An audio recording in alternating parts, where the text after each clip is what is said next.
there's people on the internet who don't like us. Do you consider them enemies? Yes. You do? My therapist ghosted me. I just thought about that. What's up, you guys? And welcome back to school. But don't worry, everything's cool. I'm your host, Julyssa. And I'm your host, Janel, a.k.a. the baddest. And of course, we are here. Well, we're just here with Steve. Hey, what's up, guys? Good morning. You're about to bully him. I know. I feel like it, Two dude. against Now one. you know how it feels, bro. Oh, so this is what it feels like to Yeah. be you or to be a woman. Pick.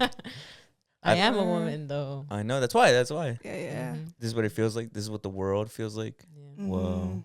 It's pretty scary. It's pretty intimidating. Wow, it's scary. Yeah. That's crazy. Is that controversial to say? Yeah. Is No, it's it? honest, though. It is. Right? It is scary being a woman. I think Yeah. so. Yeah. I think so. I mean, I would be. I mean, I'm scared and I'm a dude. No? Yeah, but Brandon's not here with us today. So because of that, we're making this a special drinking episode. We Right. took Where- shots. I'm Well, dead. me and Yeah, Steve took me shots. and She has Jules- wine. I have wine. She actually chugged. That's her third glass. Yeah, this is my third one. But how are you guys doing today? I'm good. Doing Yeah. good. Can't complain. I made breakfast this morning. So Ooh, okay. What'd you yeah. make? I had eggs, boiled eggs. Also, mind you, this is also like I literally only eat the yellow part of the Yeah. eggs. Mhm. Yeah, did I Oh, say that wow. already? Yeah, I think before? you said that last I said time. that last time. And Probably. then I we said were, this and all- then we were like, I think the White white part part is It's nutritious, is- actually. I heard that's not the. I don't know. No, it is. I heard. I Is heard it? you're supposed to. I heard the egg whites is better than just the yellow Yeah. part. I don't like the way that tastes though. Let me fact check that Yeah. real quick. He has his handy dandy laptop. I know today. That's how you know shit gets serious around here when I have my laptop out. Let me see. Oh, yeah. Better than it's called the yolk. Yeah. Do you guys season your eggs like actually like season with like onion I- powder? I or just- I like just a- put salt. Yeah, I just put salt. yeah. Gluttonous. I put red. This is the greed they talk about. I know, in the I Bible. put black pepper. I put red pepper. I put paprika. Mm. Onion powder, garlic. I don't do that on like scrambled eggs. I think that's doing too much. But on like boiled eggs, I need that. Okay. Look. So to fact check you, it says both egg whites and yolks are good, but for different reasons. Egg whites are pure protein, low calorie, and great for muscle building and weight loss, while egg yolks pack most of the vitamins, minerals, healthy fats, and antioxidants, making them more nutrient dense for overall health. Okay, I love that because I don't really need to lose weight, so the white is fine. That's true. As a gym goer, obviously the whites they got more Are better. protein. Yeah. The whites are better. That's what you just said. No, for the protein. I'm just kidding. Oh my god. Whatever, I bro. just Show before I called- clip that. I'm about to clip that, dude. That's crazy. That's You're really saying crazy. that You on guys this go- show? Now everybody's How gonna often- oh, sorry. blame me, bro. How often do you go to the gym? I try to go 4 times a week. Yikes. Yeah, no, it gets pretty hard. It gets hard Yeah, the older I pause. get. Every episode. I don't think we've had one episode since Wait, she Janelle's been doesn't on say here where she. Do I always just say sus stuff? You do. Damn, I can't help it. I can't keep it out of my mouth. Pause. No, Yeah. for real. That's hilarious. But There was something. Oh yeah, I was gonna say. Have you guys seen the trend about how like there's a lot more like protein based shit now? Everything like protein chips, yeah, protein Yeah. like I they don't know people really waffles. need it. Yeah. Mm-hmm. Did you know actually colon cancer is on the rise? Random. Because What? of that. No, it's actually Because correlated. of that? Because colon cancer comes from a lack of fiber in your diet. Oh, And obviously people Oh. prioritize protein, but they don't get enough fiber. So there's actually a rise in colon cancer in this generation. I'm not even That's kidding. crazy. Can you tell me what has fiber in it so I can start eating more of it? don't nuts do? Come on. I'm so sorry. Come on. I should have been more specific. Almonds. I'll look up what has Yeah, 'cause fiber. I really Bread know. has fiber, right? Okay. Yeah.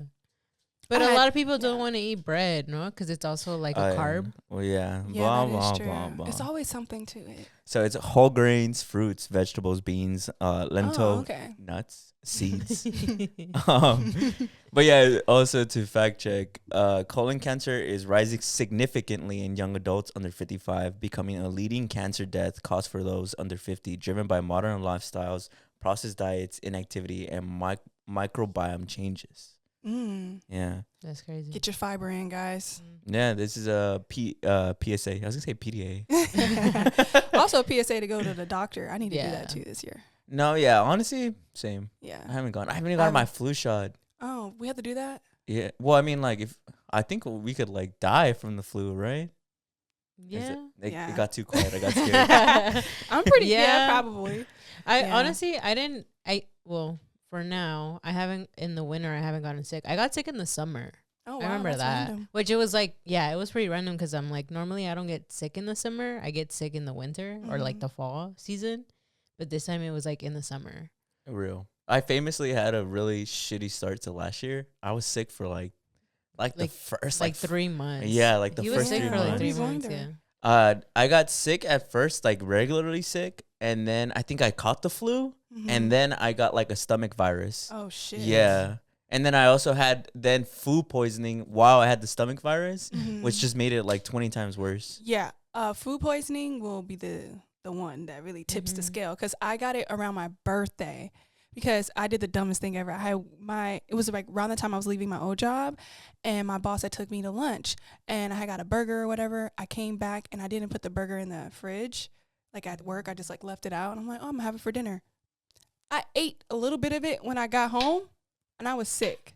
I didn't think about it because I was like, oh, like, it should be fine. Yeah. No, but you can't eat it after that. Like after it sits out for Oh, a while, really? you can't eat that. Like it was out for 4 hours. So I think after 2 hours, you're probably like Yeah, fine. But 4 yeah, yeah. hours, and plus my drive home. And then when I got home, I heated it up and I was like, it didn't even taste good. So I just wasted, like the sickness on Yeah. that. That's funny. It was pointless. I got it Wait. from Korean barbecue. you remember? Yeah. I don't like, You like Korean barbecue? no. Controversial take right now. It's okay. I don't like working when I'm going to eat. If I'm going to be there, I have to have someone there. I have to have someone there who's going to cook for us. Because like Okay. if someone's going to cook for us, I'm fine. But like if I have to do cooking, I'm going to be mad. Because like I came here to relax and eat. I don't think I've ever cooked it, because usually he'll cook it. Okay, so then you're the designated cook. Yeah, I am a designated cook for I'm the not most doing part. that. Yeah, I usually am. But that's funny. That's not the first criticism I've heard from people who don't like Korean Yeah. barbecue. They're like, why am I paying to make my own food? Right. What if I don't like how I like it? Like, what if I don't like how I made it? It's for the experience. What if I don't like how I like it? What if I'm a shitty cook? Man, what if I can't do this? So no. But it's part of the experience. No, I appreciate that. Like I think that's cool. But for me, I'm a lazy. Yeah. Next time you go, ask for tips too. Yeah. I know, right? And then they have the nerve to ask for tips. As if I'm not doing Audacity. it. Like I That's did funny. this. I made this. But didn't it also happen that you had like a vitamin D like deficiency? Or Oh, something? I found out I had like so I went to the doctor, right? And they Yeah. did like a bunch of tests on me because I told you I'm No, not even he was, like- exaggerating. I was He was generally really sick. I was really Yeah. sick for 3 months. Like it had been going for a while. I remember literally breaking down. I'm like, am I ever gonna be healthy again? Yeah, because that's scary. Yeah, and they did like a bunch of tests because they generally couldn't find out what the fuck was wrong. But one of the things they found out was that I had like a vitamin D deficiency. Mm-hmm. So it was something about how like I think the average. This is like not accurate at all, but it was something like the average human has anywhere between like 100 to 300 vitamin D like milligrams in them, and I had 15, and so I was really, really, really, really low. Are you So not going out in the sun? I mean, I guess. I mean, it was like cloudy because it was winter, I guess. Yeah. So maybe that's what it was. But whatever it Mhm. was, I was like, I had a deficiency and I guess I was going to die. But Damn. it's all good. Glad you're here. It's all good now. Glad you're here. You made it. Thank A you. year later, I know. bro. It's been a year I later. know. I haven't been sick since. Wow. So knock on Yeah. wood. Yeah. Yeah. That's why I got to get my flu shot, dude. Yeah. I'm telling you, if I get the flu, I'm going to fucking die. No, you're not. Uh, But yeah. But moving on to the actual show, I have another segment for you guys. I've been doing pretty good this year. I've been getting inspired a lot because there's the segments I've been doing seems to be getting a lot of love. Mm-hmm. And they hit differently for me because they're kind of deep. To me, I feel like I had this awakening in my 20s of like, man, everything is so fucking bullshit in the United States. Like from the history that we learned to like people just like everyday conversation. I feel like people's prejudices just kind of bleed out, you know, like in Yeah. the cracks. So I kept this a secret from you guys to start off the show because I wanted your genuine reactions. But my segment is about immigrants, and it's facts that show that they're not actually demons like a lot of people try to make them out to be. So this is my segment. Immigrants make America great, and instead of demonizing them, here are some facts to prove it. Here's the first fact. Immigrants make up nearly 20% of the U.S. workforce. Almost 31 million people working across the country. That means 1 in 5 people keeping the economy running was born somewhere else. From janitors to engineers, America's daily operations literally depend on immigrant labor. Here's another fact. Immigrants fill critical healthcare jobs. Over 26% of U.S. physicians and a large share of nurses and home health workers are foreign-born. Every day, millions of Americans are treated, cared for, and even saved by immigrant doctors and nurses, especially in rural or undeserved areas where staffing is already scarce. Oh, my bad. I said undeserved. Underserved areas where staffing is already scarce. Undeserved is crazy. My bad. Here's another fact. If not for immigration, the U.S. population would actually start to shrink. Immigration is literally what keeps the country growing. Native birth rates are at record lows. Without immigrants, the workforce would age out, schools would close, and the economy would stall. Did you guys know that? No, I didn't know that. I think it's a worldwide trend. Did you know, like immigration, populations are on a downward trend? Yeah, I didn't know that. Like Yeah. people are not having babies anymore. Yeah, people are not having babies That anymore. makes sense. We There's were just talking a- about pregnancy. Yeah, I know, right? I think in a lot of Asian countries, it's especially going down. Like I think in Japan, there's they announced a national crisis. Yeah. And I think some countries they've even have brought in incentives to where if you immigrate over there to have kids, Mhm. they'll give you certain government assistance. Oh, Did you guys know that? No, I No, didn't. I didn't know Yeah, about this is that part. unrelated, but it's Yeah, super crazy. Yeah, That is crazy. Why do you guys think that is? To want people to have more babies? To more money for More them? why do you think people are having less and less babies worldwide? It's harder to be alive. Like it's harder to Yeah. provide for yourself, Right. like everywhere, especially in America. I've been watching a lot of videos where people are traveling and they're seeing the price difference in things that we have back home. So I just can't imagine what it's like just being, Yeah. existing is really expensive. Yeah. True. No, especially with everything going on now. I mean, here in America, it's just horrific. Like everything that we're Yeah. kind of being open to now, Yeah. and around the world, I guess it is just really expensive now. Yeah. And then, yeah. sorry. No, And go then ahead. also I bring up Law and Order almost every episode, but I was watching this episode and they were talking about how it was this group of people who were totally against people procreating, right? And they were just making a whole stance about it because they're just why bring someone into this world to suffer? And they were just talking about that. So I'm I could see that also being a reason because you can just be wow, there's so much that comes with being a human. Why would I want to put someone else through that? Yeah. So a lot of people are Yeah. becoming awake to that Yeah. too. So No, Yeah. 100%. Because we've had this conversation before on this show, Mhm. and I even made a reel out of it, and I think it was really significant because I got to see a lot of perspectives of people who genuinely feel no matter what baseline, even if everything in the country and the world was fixed, climate change is cool, there's no poverty. There's a lot of people who genuinely believe that it's ethically wrong to have kids. Yeah. And I've given them a little more grace because before I thought, to me, and I still kind of do. To me, it seems so cynical to feel that way, but I Mhm. understand because they're suffering has always existed. If you live your life, you're always going to inherently suffer. There's no way to avoid it. yeah. So I've heard people bring up that rhetoric of why bring a life into here to just suffer. Yeah, because Right. life can be torment, it really can. Mhm. And it's why would I want to bring someone into that experience and not be able to control how they're going to experience it? Yeah. I think about that a lot. But also at the same time, it's you get the chance to be alive too. Because that's a Yeah, beautiful thing too. it It's is.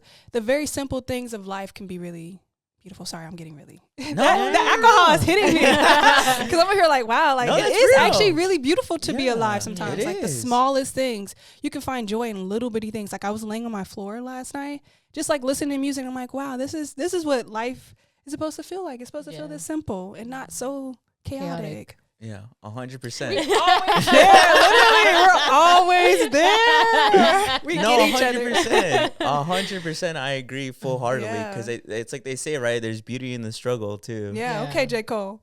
Yeah. Hey, he's coming out with a new album. Yeah, the Fallout, right? Shut up. Yeah. Yeah. Is this The Fall finally Off. Yeah. fall off? Finally, right? Are we still Yeah. listening to J. Cole? Because he. What did he do? What did he do? Well, He didn't do anything. It's just the way he handled that whole backing down from. From I don't think. from the drinking. But at the end of the day, like I would He do the lost same respect thing. because of that. Some people might have. I definitely didn't. I'm like, actually, if I know that that's not where I'm supposed to stand. But also, he said that. What did he say wasn't a classic? He said it to pimp a. No, what song? What album did he say Kendrick Lamar's wasn't a classic? I think he just said that he had no classics. Crazy. Yeah, period. I think that's what he said. Insane. Yeah, I think Yeah, period. but- He was just like, Yeah. you have no We classics. love them both, so it's okay.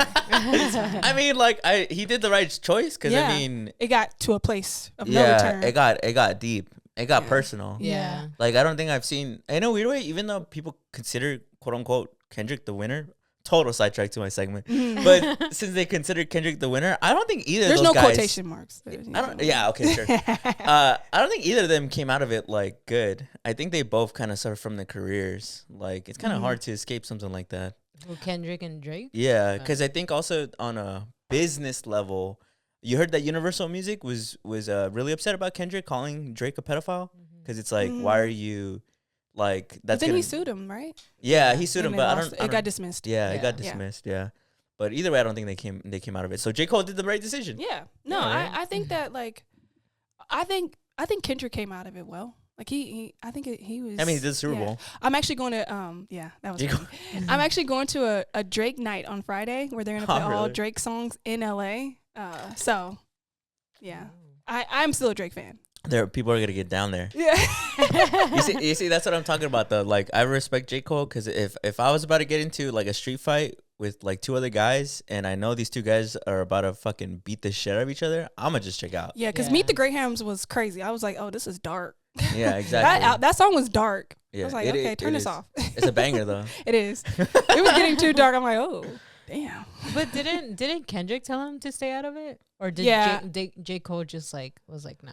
I'm assuming told that him, maybe right? yeah, I'm assuming maybe Kendrick like called him like, hey, this is something that I don't think you need to be a part of. Just sit this one True. out, buddy. So maybe that could He been hit a him with thing. the. Yeah. No, I don't know if I should say this joke. Yeah. I don't. Nah, no, I know.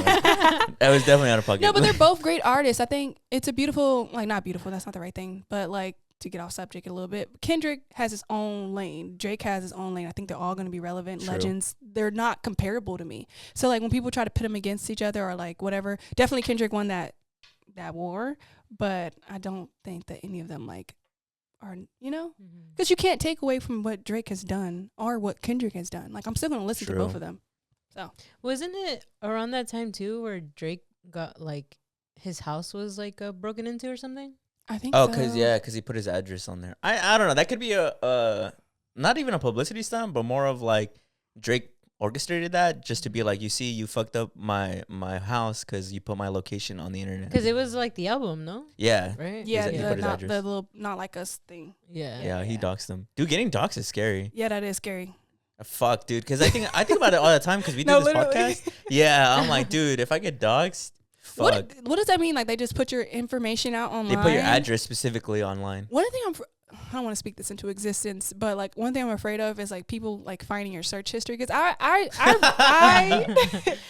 search some random things and it's not because of me wanting to do anything, Random. but they do be chaotic and I'm like, oh, this would look really crazy if someone just saw this. No, real.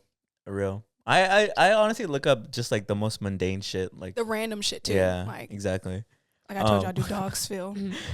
But continuing on with my segment, this fucking Kendrick Drake beef side.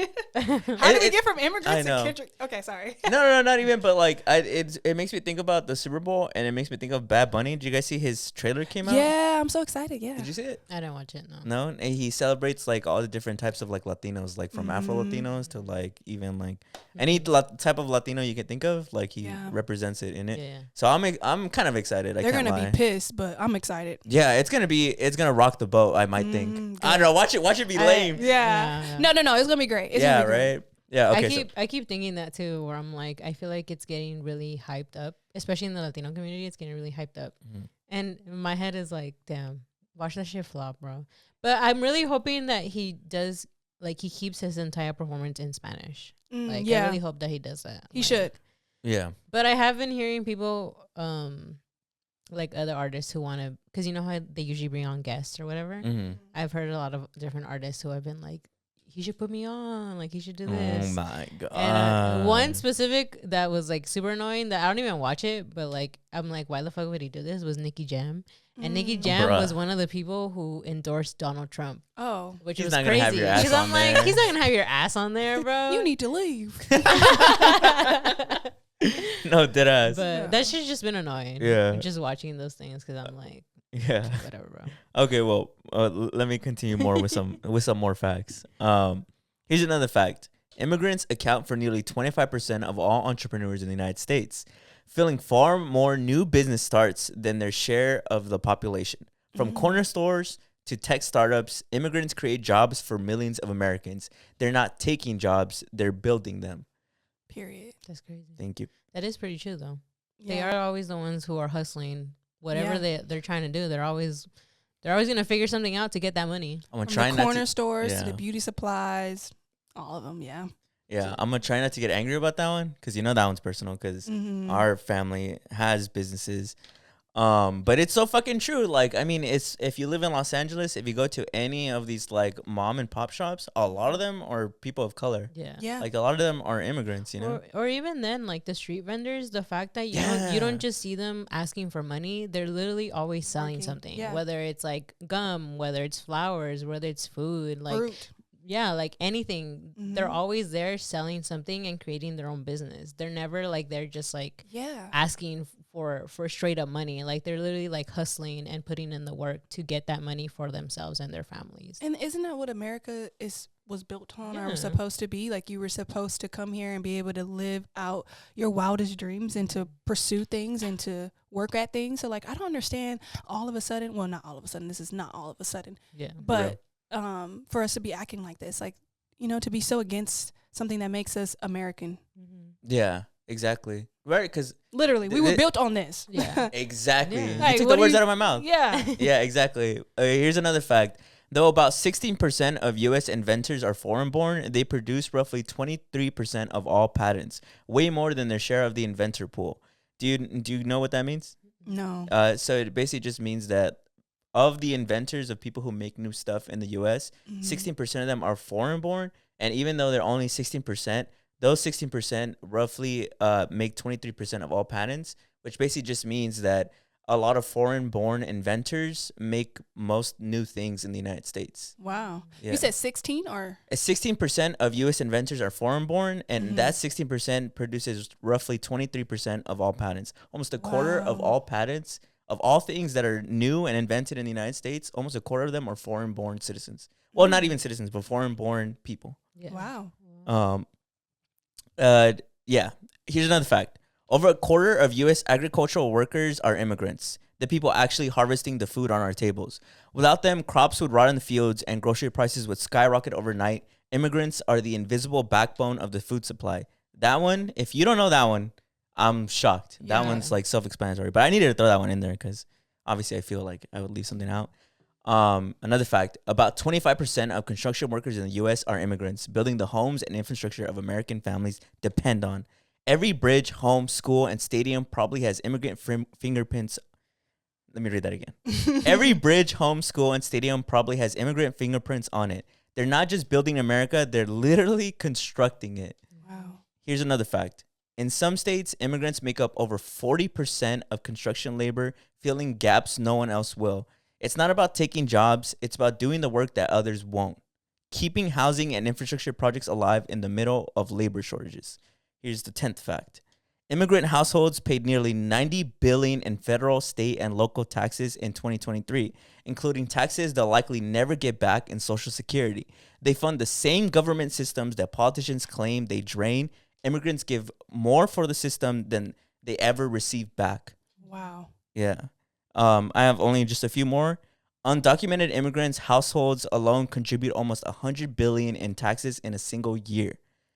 Even without fully legal status, they pay billions into programs like Social Security and Medicare, benefits they're barred from using. That's not exploitation, it's quiet generosity. Number 12, immigrants help support critical safety net programs. They pay billions in Social Security and Medicare, often more than they take out. Without their contribution, those programs would face insolvency decades sooner. Immigrants are literally propping up the retirement system for everyone else. Okay, just a few more. Immigrants are more likely than U.S.-born workers to start new companies, driving job creation and economic growth. That's kind of more like the other one. Yeah. Foreign-born entrepreneurs and their children founded or co-founded nearly half of all Fortune 500 companies. Did you guys know that? The companies that were founded by foreign-born entrepreneurs include Apple, Google, Tesla, AT&T, and Costco. The American dream corporations are immigrant dreams that came true. Mm. Yeah. And then my final fact, because immigrants are more likely to be working age, they help counterbalance an aging U.S. population and keep more workers in labor force. Immigration isn't just an economic choice, it's a demographic survival. Without it, America's workforce would shrink and its future would age out. So let me just summarize for everybody out there who's listening and for you guys here. So without immigration, hospitals and clinics lose massive staffing, farms can't harvest, construction collapses, innovation slows, and population shrinks. So actually, immigrants don't just make America great, they make America possible. Mm. Hey. Thank you. I was working on this in the morning. I had my coffee. I was on one. Yeah, but like I said, this one's very deep for me because obviously right now with the state of specifically this country, you know, a lot of demonization, a lot of rhetoric of like they only steal, they only take, but there's a lot of facts that, in fact, they give a lot more than U.S. citizens do. Yeah.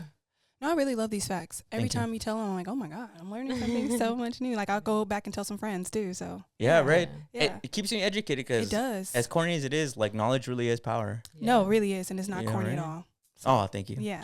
Thank No, you. those are so cool. Well, not cool, but like, you know, It's good to it be gives informed. it's good to be informed, to Yeah. know what's going on, to also have like actual facts, because we have a president who doesn't know what that is. Yeah. So For real. Yeah, because I also think my biggest I don't know what to call it, like thing that I wish I could always help people with is, have you ever seen those videos where it'll be like a conservative influencer, they'll be interviewing people at a protest and they'll ask them a question and the person who's protesting doesn't know the answer to it, so whatever, they clip it, it goes viral and they're like, oh my God, you see, they don't even know why they're protesting. Yeah. I don't think the protester is at fault, but I just think naturally some people are more eloquently spoken than others. yeah, and then You know? sometimes you could just go based off a feeling and Yeah. just knowing. You don't have to have the words to say it to be able to feel, to be able to, you know, stand up for something. Yeah. Sometimes you just are not that person, like, and that's okay. Like, you can be able, as long as you're showing up, action is really all that matters, honestly. So Yeah, no, I agree 100%. But that's why, like, stuff like this, I find pivotal because I'm like, if it can give people a little bit more actual factual things to bring up, I Yeah. think it helps, like, in general activism and movements. Yeah. Because, like, if somebody says something to you, it's like, oh, you know, immigrants are taking on this job and they don't pay taxes. It's like, actually, they pay billions in taxes and stuff that they'll never even get back. At least us as citizens, yeah, we get like Social Security and other benefits, but them, they pay taxes and they don't get anything back. Yeah. How in the world is that a fault to the system? Like, how in the world is that taken away from the system? Yeah. That seems like an advantage. No, Yeah. No, yeah, because I also feel like, especially with everything you're saying, like the biggest thing that I've always thought of is that immigrants have always helped build the economy. And like, I think people, like how you said, like people are always throwing these like, I guess facts, right? That know that they're taking jobs, that they're actually making the economy a lot worse. But in what you just said, it proves that they're actually helping us a lot more than what anybody can think of. Like they're doing multiple things and even more than that. And at the end of it, they probably won't even get, you know, the benefits. Like how you said, like like the retirement plan, Social Security, like Or the they're respect. or just even the respect now. Like they're not gonna get any of that anymore. And yet they're hardworking. They're working like hot ass days, rainy days, all these things, shit. and doing yet, things you don't want to do. Yeah, and they're not gonna get anything from it, but you blaming them for what's happening in America. Yeah. Like, yeah, but that's pretty much my entire segment. I just thought I'd bring that up because, you know, knowledge is power. It is. And if there's one thing that we can do with this platform, it's try and educate others while educating ourselves. Yep. you know. Exactly. But moving on to Janelle, you had a segment today too, right? It's something Yeah. that made you a little heated. Yeah. Oh my God. I was on TikTok and I saw I saw this video of this. They were talking about how the New Hampshire lawmaker was talking in a group chat that got leaked and said that some racist things. Pretty much, they're saying that like they prefer the schools to be segregated. And that their test scores would probably be a lot better if the schools were segregated and they could add more fun and cool stuff to the segregated schools. So I'm like, yeah, we need to talk about that because what the fuck? Yeah, I That's know, crazy. that's real. That is absolutely insane. For a little more context, I looked up, you had told me before the show, so I looked into it. It says, leaked signal chat shows New Hampshire House Education Chair advocating for whites-only schools.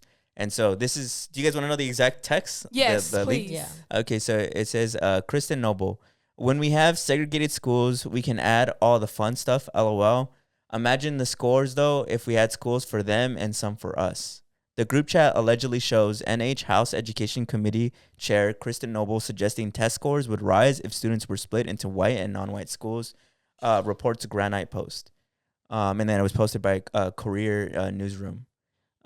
It's crazy, too, because whoever leaked this, I mean, the caption doesn't seem to elaborate more, but whoever leaked this reacted to that message of her saying when we have segregated schools, we can have all the fun with a laughing emoji. Wow. Damn. That's crazy. That's That crazy. is. And it's so insane because these are the people who are in charge of Yeah. making these schools, you know, what they are. Yeah. So it's just like, what is going on? And it really is disheartening to see all the things that happen underneath the scenes that we are not, you know, just imagine what else they are saying, Yeah. you know? I also don't Yeah. get how you become an educator and are like racist. Right? Like, I don't know. and then to lie and say that, like, or to just believe, to actually believe that schools would, you know, test scores would be better because, you know, they're white people, the white students are going to be able to, like, lift it or whatever. That has nothing to do with how test scores are. Like, you know, that's all about resources. If you are allowed to be around a lot of resources that allow you to be educated 100%. and pour into you and actually are active in your educational journey, then you're going to be fine. You're like, so like, it's just so frustrating how we make this world so much more difficult than it needs to be. We could also just be very helpful to one another. Yeah. And not evil and racist and be in charge of that. So it's crazy. No, I agree. Because to me, that's what strikes me the most about, I guess, people in this specific country who seem to be very prejudiced and racist is like, I don't even get their point. Like, why do that? What makes you wake up in the morning and want to just hate a certain demographic of people? Right. Like, it, you know, like, where does that come from? Because I feel like that sounds so draining, man. Yeah. No, like, I think it's that simple to me. I'm like, doesn't that drain you? Doesn't that, like, lessen your spirit? Like, you're telling me you wake up and the first thing you want to do is get mad at someone you don't even fucking know? Yeah. You know? And the dumbest shit ever is to be mad at somebody from something that they can't even control. Like the color of their skin, like things that are so out of their control. Like you're so upset by that that you don't think they deserve good things or good things to happen to them. You know, it just... Or even like sexual orientation. When people are like super homophobic and stuff, I'm like, I don't really get it. Being okay. Go ahead. I'm going on a tangent. It makes no sense because I think, especially in this society, if you know you grow up and everybody's like, oh, don't be gay, don't be gay. Do you think that people who are gay would actively want to put themselves in harm's way? Do you actually think someone will wake up like, you know what? I want to be an outcast. I want no one to like me, no place, no community, no one to understand me and be against me. You think someone actually is going to wake up and think like that? We all, as humans, we all want community. We all want something to belong to. So it's just so, I don't know, it's idiotic. It's crazy. You're literally taking the words out of my fucking brain, dude. Because, like, I think of that a lot with, obviously, the LGBTQ community. Because I'm like, why would anybody actively make the decision to make every aspect of their life harder? Right. Right? From like going to the grocery store and getting looks at people. Yeah. From choosing like who to marry. Like from even literally just existing. Yeah. Like people would just come at you for no reason. Yeah. And it's like, why would anybody choose to do that? It's obviously not a choice. And even if it was, Why do you care? Yeah. Right. It's not affecting Yeah. you. Why is it such a big deal? Yeah. And also, I find it so brave and so beautiful when people, especially people way before this time period, that like literally had nobody to like reference to be that outspoken, to be them full selves, to be trans, to be gay, to be whatever the case may be. Like, you had nothing to look at. You just was like, you know what? Fuck it. This is my life. I'm going to be exactly who I say I am, or who I think I am, or who I know I am. And I don't care how anyone else is going to see that. That is brave as hell. Yeah, it is. You know? Yeah, it and is. they really put the pathway for a lot of people to do that, to be able to do that. So I think it's interesting when people kind of self-out themselves in the way of like, well, you know how they say that people who are homophobic are usually the ones that have like gay as hell. Yeah. Gay as hell. Gay as hell. I that's such a crazy like concept to me when I first learned it, because I'm like, wow, like it makes so much sense. Yeah. But damn, our humans like are so the- crazy. We are The self-hate. Yeah. definitely like self-hate. self-hate, self-hatred. Yeah. It's really like, and I think it goes with the whole thing of like, I think people, you hear it so much, you're like, you shouldn't be this, you shouldn't be that. And some people really like digest that and take that to heart. And they're like, damn, like what I am is really wrong. And it turns into them also hating themselves and hating those people. Oh, that makes sense. Yeah, and then I think when you, because I feel like you grow up and you're taught how to be, right? So every day you're just like learning how you're supposed to act or whatever. There comes a point in time, especially I think it happened for me in college, where you're like, wait, that's actually not how I feel about that. That's actually not how I think about that. I was taught to think that way. So I think it makes, it's a really brave thing to be like, wait, what's mine and what's something that was taught to me? Yeah. What is something that has been, pushed on to me and not something that I'm actually, like, do I actually feel that way? Yeah. Am I actually that way? Do I actually like these things? For instance, this is very small, but when I was like at the grocery store, I used to always get white eggs. And I was like, oh, I don't know, like, and whatever. And I was with one of my best friends, and she was like, oh, let's get these eggs. And they were brown. And I'm like, why'd you get the brown eggs? There's white eggs right there. She was like, what's wrong with the brown eggs? I was like, yeah, what is wrong with the brown eggs? And then I was out with my mom, and she was getting all white eggs. And I'm like, why don't you get the brown eggs? She's like, I don't like the brown eggs. Why don't you like the brown eggs? It's like, I don't know. My mom always got the white eggs. So it's like, just, being aware of like the little small things that you are just like inherently learning and not subconsciously learning. You're not like what you're actually choosing. So, Dude, it must have been the shock, because you are literally like you're walking through my brain right now. no, I'm lit right now. Because I was literally I was gonna bring this up today because it's been on my mind. And did you guys ever experience like self-hatred as a minority when you guys were younger? And I'm talking about like kid, right? Yeah. Because something like that, like not liking the brown eggs simply because they're brown, but having no explanation for it. Like for me, when I was a kid, I think it happens to everybody when we're little. We're a little bit darker shade. Like anybody who has like brown skin or browner skin. And I remember being a kid and thinking like, man, like I don't want to be dark. Like I just don't, like I feel like it just doesn't look like attractive. Like as a kid, right? Because you're ignorant.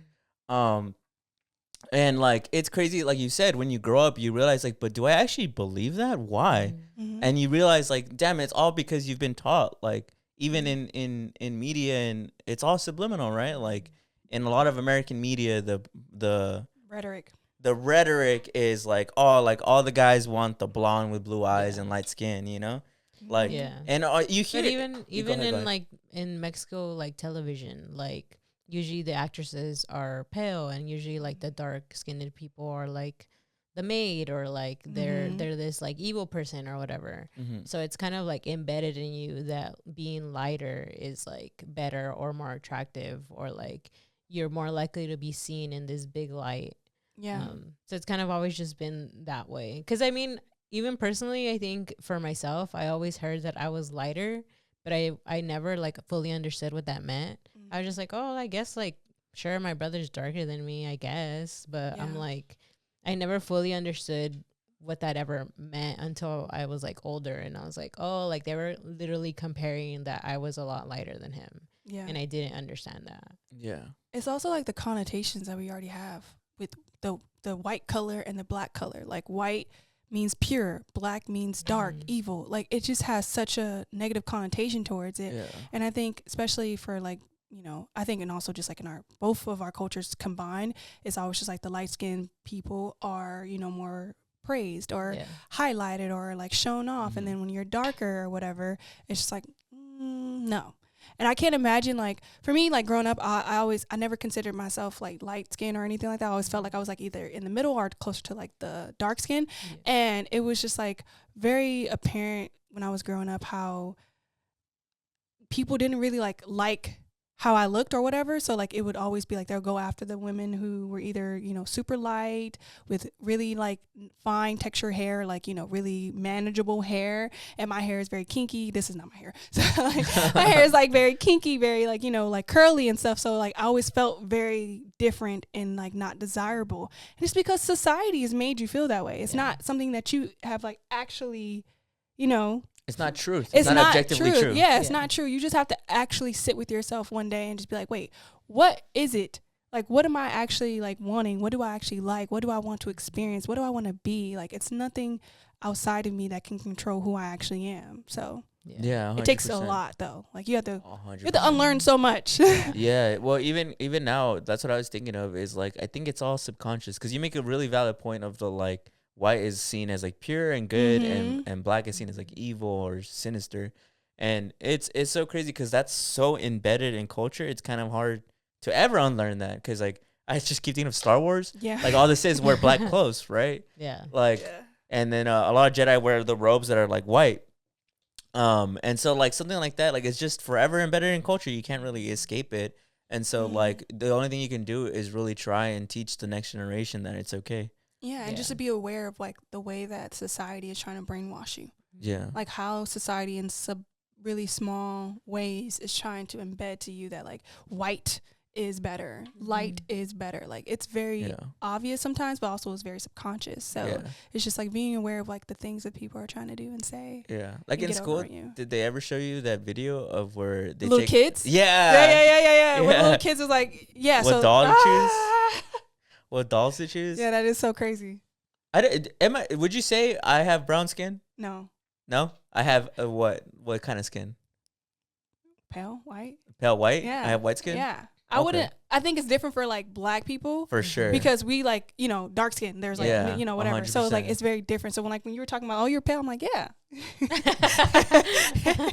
Yes, I would consider like it's very different, I think. And 100%. I think that's why I'm always just like very aware of like people who are darker than me and how they had to experience life, especially in high school. Like I can imagine how difficult it was, especially around like my age when they were going to high school, just seeing how like they were probably, you know, called the craziest shit and it was normal at that time. And no one stood up for them because we thought it was fucking normal. Yeah. And when you get older, you're like, wait, that is wild to say to somebody. Yeah. Because like that's nothing you can control, and it's not a negative thing to be dark skinned like ever, or to just have a different skin than somebody like that. The logic behind that makes no sense. Yeah. So because that's exactly what I think of. Like I have memories of like growing up as a little kid and like really hearing people who were like browner and darker skin, and like some of the most fucked up shit. Like because little kids are so ignorant and they don't give a fuck. Yeah. They're gonna say so much horrible shit. And, like, I have all those memories, and, like, I feel for every person that I see now as an adult who still has, like, darker skin. Yeah. And it's like, I know for a fact your childhood was fucked up. You had to, and you probably are still fighting those, like, you know, things that people said when you were younger that you didn't really realize was still inside of you. Because sometimes it comes out in ways that you don't even know. Yeah. Like, it's really weird because, like, I feel like as someone who, like, I like to say I'm in the middle. And, like, at the end of the day, I'm just black. Like, I don't like to, like, do the whole light skin, dark skin shit. But it does make a lot of people uncomfortable sometimes, I think, with that conversation. Because it's just, like, so it's a tough conversation because you grow up so much learning a certain type of way to think about yourself. Yeah. And when you finally get the opportunity to be aware and conscious of what you're saying and what you're feeling, it's different. So. Yeah. And it's so crazy, too, that like, darker skin has such a negative connotation because there's so many actual, like, objective benefits to having darker skin. Like, wrinkles you can't see as much, and nor do you get affected by the sun as much. Yeah. And that's kind of cool, no? And like, also, if you're black, please wear sunscreen still. I didn't start wearing sunscreen until I was, like, in my 20s. Because Okay, I was like, oh, black people. Moisturize. Yeah, I was like, oh, black people don't need sunscreen. No, we need sunscreen still. Put that sunscreen on. I heard too. Isn't it something like black people are less likely to have lice or something? Yeah, never Right? had lice. Actually, it's so funny. This is not funny. I was at camp one time and like this girl had lice, and I just remember very vividly being like, "Oh, black people don't get lice." That's funny. Yeah, I learned. but- Did you know that? But why? I think it's because we have like a lot of minerals and moisture in our like scalp, so they just don't like come to us. Because like we put grease in our hair and stuff, so like a lot of stuff. I don't think. And also, do you guys? I have a question. Do you wash your hair every week? Okay, I think white people wash their hair every week. I heard white people don't even shower. They don't even. No. Crazy thing. This is so crazy. I was watching a video, a podcast. I'm sorry to the white people. No. out there. Don't say sorry. This is honest. Wash your legs. So Well, Chelsea never mind. Handler. The water will get it, dude. Yeah, literally. The soap will fall down. Yeah, come on. So crazy. Come on. Chelsea Handler and the girl from Call Me Daddy or Call Her Daddy. Oh yeah, yeah. They're yeah. talking about how they just wash their hot spots and they don't wash their legs. Yikes. The water just runs Yeah, down on them. I'm like, I forgot who it was. I think Kristen Bell and her husband. I think she had also said that they don't I guess bathe their kids until they start smelling. That's nasty. I heard Ashton Kutcher and Mila Kunis also I think shower that like was- once a week. this is That's disgusting. what- They don't use wash rags. but dark skin is gross. right. And they don't even use wash rags. They Oh, don't yeah, use yeah, wash that's rags. right. Well, I mean, they did say that when like when I guess the colonizers came, that they didn't know how to brush their teeth, they didn't know Oh, how to yeah, bathe. That literally like The indigenous people taught them. how to like basically use Bathe. water and like brush their teeth. Yeah. And these are the prime people? Come on, guys. It's true. It's true, actually though. what? Yeah, it's true. I in college I took a history course specifically on like the North America history, and there's actual real life journals of some priests that were there when colonialism was first starting in not even the United States. It wasn't even the United States, in this continent. And one of the first things that the indigenous people told them, no bullshit, was that you guys smell really bad. And they were trying to figure out what they were saying to them, and they translated it eventually. And one of the first things and it's crazy because a lot of historians consider that moment like one of the most monumental moments in human history, because it was the first time that the quote unquote old world meets the new world. And documented, one of the first things they said was, "Damn, y'all stink." Yeah. You know what I think about? Game of Thrones. Have you guys watched that? No. Okay, it's really good. But every time I watch that show, I'm like, I know they stank because like it's based in like a really old time and stuff like that, where knights and shit or whatever. It's really good. It's so drama filled. I just watched a 4-hour clip of them doing on YouTube of like a whole like background story of it. It's really good. I don't have HBO Max right now, so I had to find a way to catch up because not catch up because the series is over, but Yeah. I forgot Yeah. what happened Yeah. because it's been a long time. No, yeah, but going back to like the hair thing, which is crazy because you were like they wash their hair every day. I don't wash my hair frequently because I had heard that it's good because then for the oils in your Yeah. hair, Yeah. which is why I don't do it. And then sometimes I think my mom said this to me once, but sometimes even the water is just really bad for you. Yeah, because it's harsh. Yeah, because it's like Yeah. really harsh on you. So I don't do it like as often. Like I don't wash my hair. Yeah. Like I do it every other day. The longest is maybe like 3 Yeah. days. But it's because for me it does feel heavy. Like if I don't wash it. at Yeah, some because point. after a while, it will start to get like a little oily. Yeah. And so it's definitely, I would say, like when my hair is in a protective style, I don't have to wash my hair as often because it's like braided up and it's tucked away. But if it's like if my hair is out, then I definitely will wash like once a week because I want the curls to Yeah. look new. So It was crazy to me when I first found out that like black people were less likely to get lice. Yeah. Like, I remember that blew my mind. wait, What? are we the only people who are less likely to get lice? I mean, I don't know if you're the only people, but Yeah. I know it is a fact. I even looked it up right now. It says black people are less likely to get lice because lice have difficulty gripping tightly coiled oval-shaped hair shafts.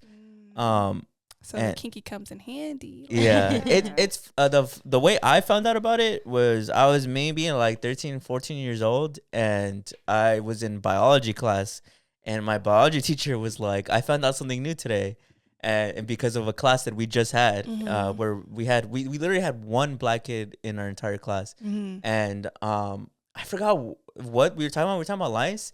And he was like, oh, black people don't get lice. Yeah. And the biology teacher was like, haha, like that's funny. And then he's like, no, I'm being serious. Yeah. Like, look it up. And the biology teacher looked it up, and he's like, and I found out that it's true that they're very less likely to have lice. Yeah. Yeah, it's just because I think the hair texture specifically, right? Speaking of hair texture, I think it's really interesting to learn about like black hair texture, especially because like the type 4s, the type 3s, and stuff like that. How how various it is, like, or various, whatever the word is. You know what I mean? Like, for me personally, I have a lot of different textures in my hair. So like there will be like super tight coils, and then there will be like really loose ones all throughout. And I think that's really fascinating. For like a long time, I used to hate my hair. Growing up, I used to not like it because it wasn't as easy to take care of. It wasn't as easy to like manage. It wasn't as easy to like, quickly just go about the day. Like I couldn't just do a little sloppy bun. Like I had to actually put some work in. So it was just like growing up. I think the first time I really started to love my hair was when I was in college, which a lot of things happened in college. So I think that was like my awakening. I was around a lot of black girls who were wearing their hair natural, and I've never experienced that. Like growing up, I've never seen black women wear their hair out. It was usually like weaves, braids. We're putting that shit up because it's really hard to take care of on a daily basis. And so like that gave me the courage to like find out all about my hair, the porosity, what works for it. And like, I'm just like, that's why I think college is important. And also just like growing outside of your community, like your where you're from, to like learn more, because it's just such a beautiful thing to be like, wow, like these are things I used to hate about myself. And now I'm like, wow, I am so fucking cool. My hair can do absolutely everything. Yeah. Any style I can do. I'm like, wow, I'm cool as fuck, Yeah. Well, circling back to the initial segment, right, of the segregated school, this is all just to say that it makes no sense to want to segregate schools based off something that, one, people are just born as, and two, holds no actual factual difference between like what a white kid brain and a black kid brain can do. And and then also just like you learn more from being around different people. Yeah, exactly. Why take away that experience? You will learn so much from just being exposed to different types of cultures.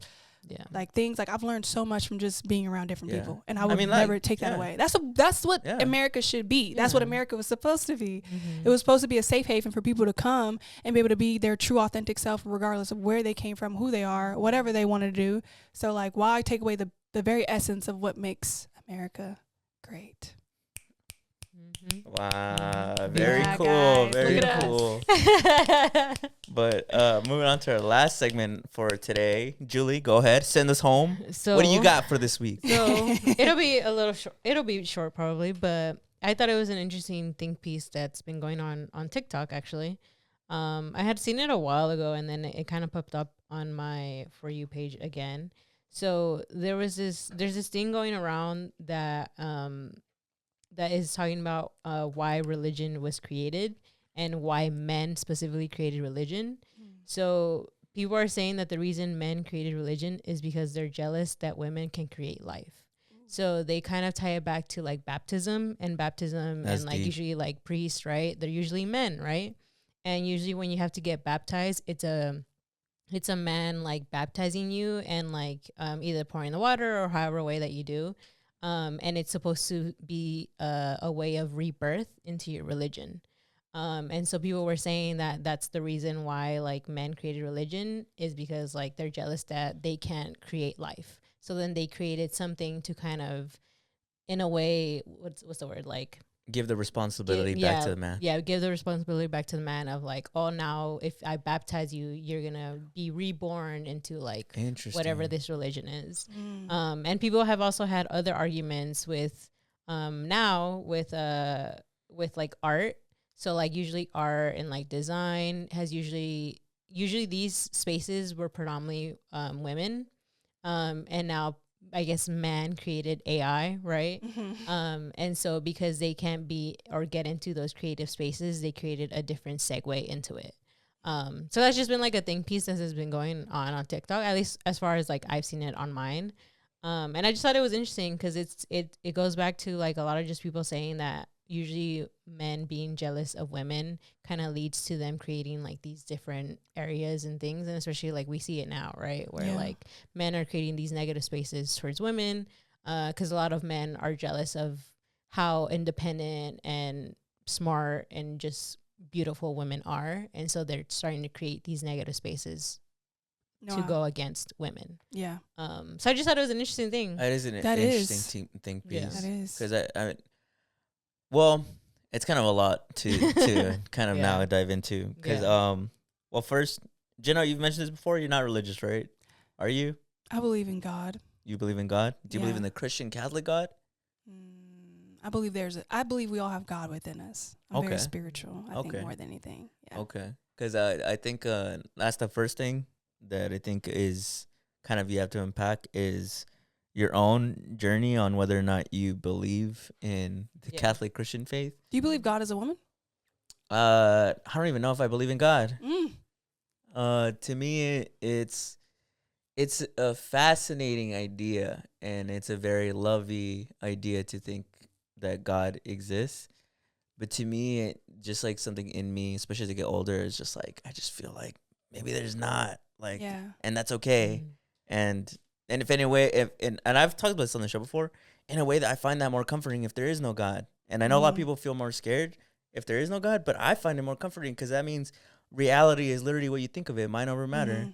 If you feel like something is valuable to you, then it is. Yeah. If you care about something, then that's all that matters. Like if I think my purpose in life is to have fun and make people happy and laugh, then like that's it. Like I don't have to worry about like, oh my God, am I following the 10 Commandments to a T? Like, you know, like to me, it's something so comforting for me. So for me, to hear that hot take, it sounds very reasonable to me because I'm of the mind that I don't believe religion and God is real. Yeah. You know? Yeah. So, but that's why it's like, it's a lot to dive into because then you can look at it from the perspective, if you do think God is real, then that just sounds like, I don't know, I guess blasphemy. I'm not religious or think of God. So I don't know what that would sound like to somebody who does believe. Are you religious? I would say I'm more spiritual. Yeah.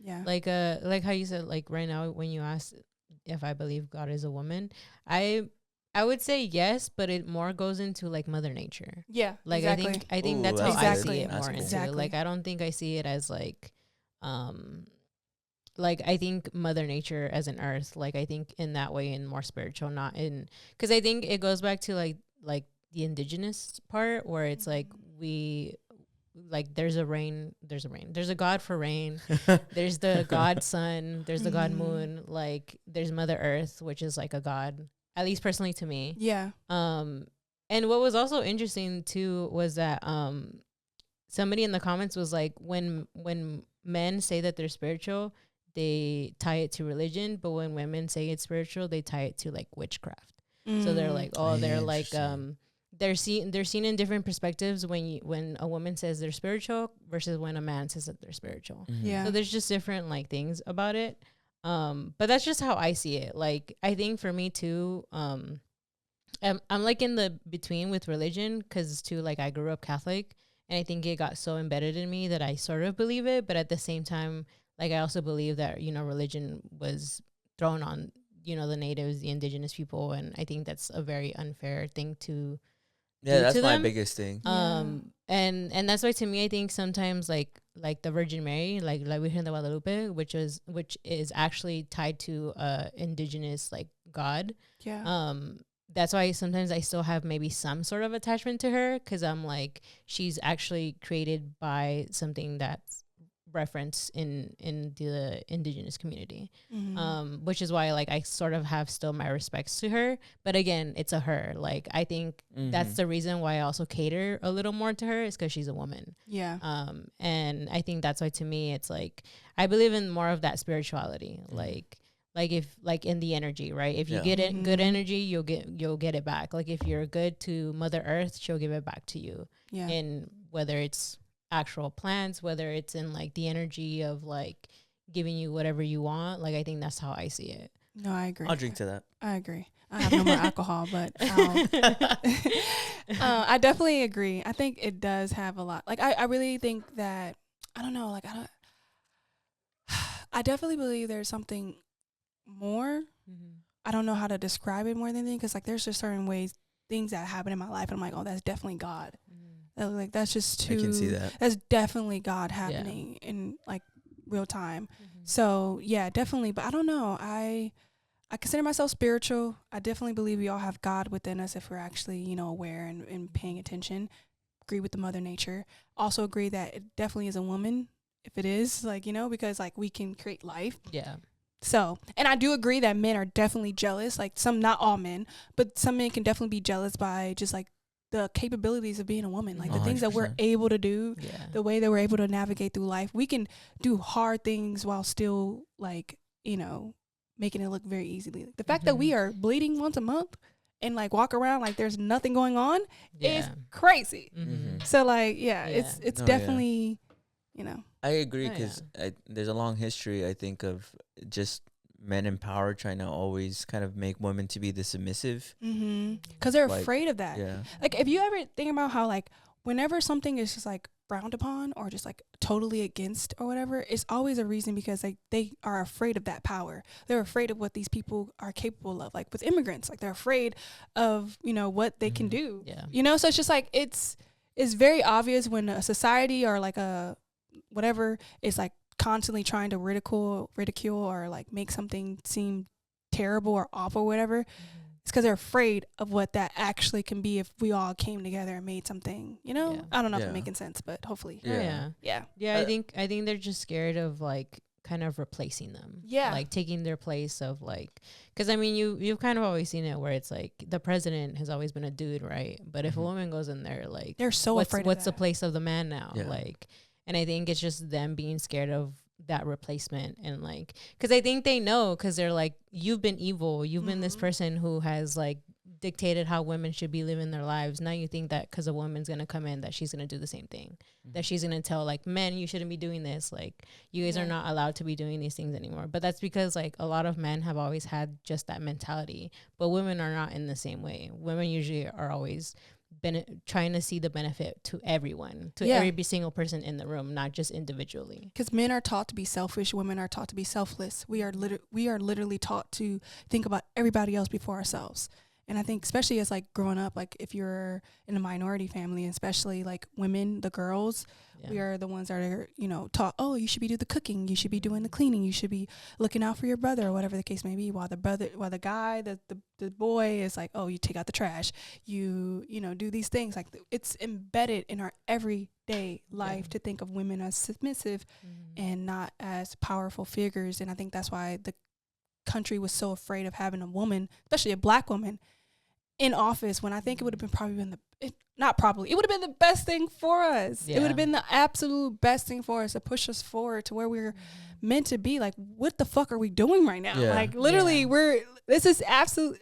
Yeah, well, it's one of those things where I feel like objectively that seemed like what we should have done, because you can literally argue that a lot of presidents in the United States history are really shitty, and every single one of them were men.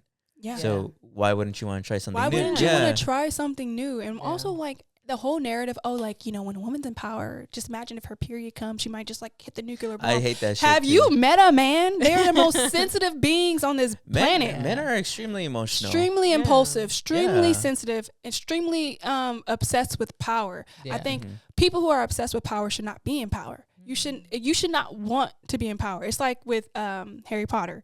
Like when the whole sorry I keep on thinking about like a reference, because like Harry Potter, when they had like the what is that, the Elder's Wand. I've never seen Harry Potter. Sorry. I know. Sorry. I don't believe in God. I've never seen Harry Potter. All right. What else?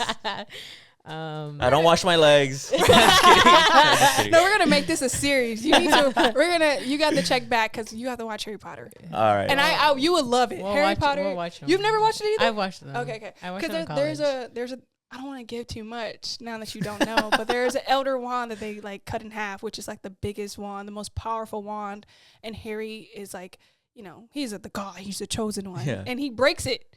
He breaks the elder wand. Like, and it just shows just like, power is not everything. You should not you should not crave power. People who crave power should not be in power. That's just obvious to me. So, yeah. But yeah, make that your homework because not watching Harry Potter. Have you read you haven't read It's the been books? on there. No. It's on my watch list for a while. There's what, 7? One of these 8? days. There's technically 8 because there's 7 part 1, part 2. Yeah. But I heard they're good. they're great. I didn't start watching. Listen, Maybe I'll watch the first one today. Honestly. Oh my god, it's the Maybe I'll perfect. start It's today. the best time to watch it during like Christmas time or like the winter. That's what I hear. Yeah, Well, why is it? What's everybody's? It's because it's a obsession with that? Christmas. It gives Christmas movie, Yeah. if anything. Especially because like it's like not based around Christmas, but like it mentions Christmas in the first one, I believe. Yeah. I love Harry Potter. I have a whole think piece I can go on because Ron, I don't like him. I think he's Do you a think selfish Hermione and Harry Potter should have ended together? Based off the books, no, but based off the movie, yes.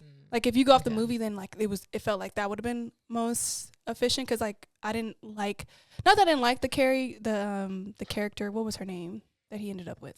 I can't remember. Ron's sister. What is her name? Ginny. I didn't. I like Ginny, but like in the book, she was a lot better. Like she was more like I agree. Fire.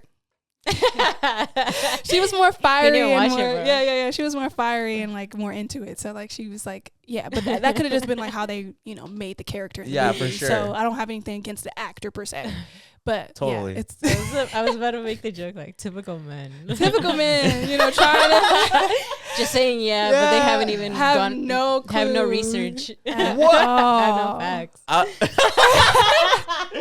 That's crazy. No, Harry Potter's great. So this is what it's like to be the only man on the podcast. Yeah. Bruh, Let me mansplain the Harry Potter movies. No, real quick. when she was talking a little bit earlier though, right now, I was thinking about what we said off the camera when we were like, Stevie, shut up. I don't know. That's the whole literally time how you- it felt. That's literally how it felt for Cut like to a me. sec. The camera cuts to me. I have tears running down my eyes, dude. Who cares? I'm like, not all men. Who cares? No, but you have to watch That's Harry funny. Potter. Harry Potter is really good. I didn't watch it I'll until try like to a watch few it. years ago though. Do you know your house? I am Ravenclaw. Oh, We were saying no. It's funny because I thought I was gonna be Hufflepuff because I'm like I feel like I'm a little sweetheart, but no, I'm Ravenclaw. How do you find that out? How do you know? You do that? the test. There's It's a test online. online. Yeah. Okay, I'll do it. Yeah, it's Yeah. very interesting. So Interesting. damn, you didn't watch that? That's like Oh. for someone who's so I feel like you would be the Excuse first- me. What is that? I feel like you would What be, does that mean? I feel like you would be like someone who would watch who's Harry someone Potter, like- like you're just so knowledgeable, Someone who's such like a loser. Like I feel like you would like. She's like, I didn't no. watch. I'm so upset. I didn't watch Harry Potter when I was in like high school, like when it was coming out, or like Oh, like every, in the theaters. like when it was actually happening. But and I wish I could. I wish I could like brainwash myself to watch it again, so I can not know what's gonna happen.